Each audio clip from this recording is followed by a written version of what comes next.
My dear brothers, sisters in Jesus Christ, happy Sunday to all of you.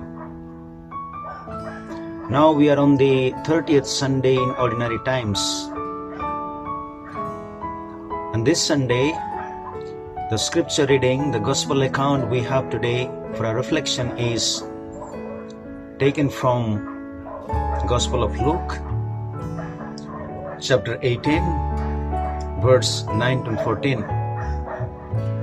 Quite evidently, when we scan through the text of today's reading, it highlights one of the most significant aspects of our Christian living, that is the aspect of humility. In fact, my dear brothers and sisters, when we look into Jesus' life and ministry, we find humility was one of the central messages of our Lord Jesus Christ.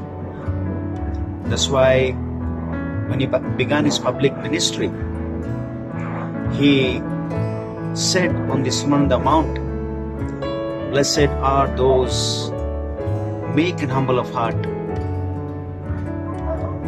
They will inherit the earth." Later on he said, "Learn from me, for I am meek and humble of heart." And before he was crucified, he invited all his apostles in the context of the Last Supper, and he said to them, "Look, I am your Lord and Master, and yet I wash your feet. So also you must do likewise if you want to be my disciples."